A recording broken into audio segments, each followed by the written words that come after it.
नमस्कार, राजश्रीचे विश्व या यूट्यूब चॅनलमध्ये आपलं स्वागत आहे। कालपासूनच सुंदर पावसाची सुरुवात झालेली होती। छान असं वातावरण झालेलं होतं। मग वाटलं सकाळी स्वयंपाक काय करावा, म्हणूनच गावाकडील वांगे आलेले होते, म्हणून भरल्या वांग्याची रेसिपी तयार करायला घेतली। आधी वांगे स्वच्छ धुवून घेतले। वांग्यासाठी लागणारे साहित्य शेंगदाणे, खोबरं, तीळ, कोथिंबीर हे सर्व साहित्य घेतलेलं होतं। लसूण। मग आता वांगे मध्ये कापून घेतले। काप दिल्यानंतर वांगे बघून घ्यायचे। त्यानंतर मिठाच्या पाण्यात ते वांगे टाकायचे, जेणेकरून वांगे काळे पडणार नाही। नंतर शेंगदाणे, तीळ, खोबरं हे सर्व साहित्य भाजून घेतलं।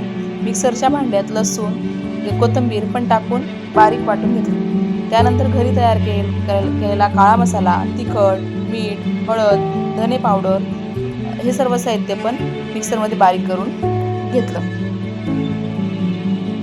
त्याच्यानंतर हे सगळं साहित्य वांग्यांमध्ये भरून घ्यायचं आणि उरलेलं साहित्य तसंच राहू द्यायचं। आपल्याला वरून पण ते कूट टाकता येतं भाजीमध्ये। त्यानंतर कढईमध्ये तेल गरम करून घेतलं। तेल चांगलं गरम होऊ द्यायचं। त्या गरम तेलामध्ये जिरं, मोहरी, हिंग टाकायचं। त्यानंतर कूट भरलेले वांगे हळूहळू त्या तेलात सोडायचे।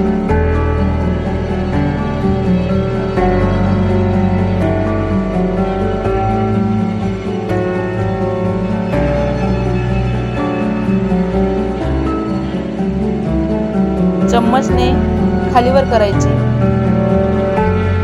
पूर्ण वांग्यांना परतून घेतल्यानंतर ताट झाकून घ्यायचा।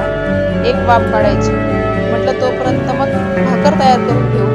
वाफ होईपर्यंत भाकरी तयार करण्यासाठी पीठ चांगले रगडून घेतले। रगडल्यानंतर भाकर थापून घेतलं। थापून घेतल्यानंतर भाकरीला पाणी लावून उलट-पलट करून छान शेकून घेतली। भाकरही छान चांगली फुगली तरच छान वाटते, नाहीतर मग भाकर फुगली नाही तर टम्म बसून राहते।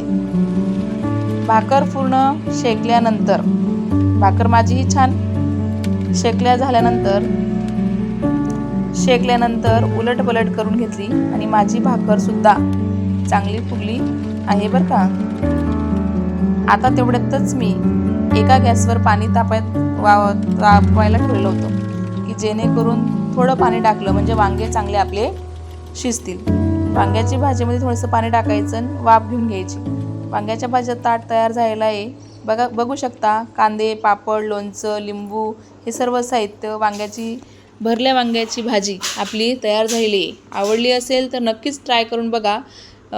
लाईक करा आणि आपल्या व्हिडिओंना सबस्क्राईब करा आणि रेसिपी ट्राय करून बघा।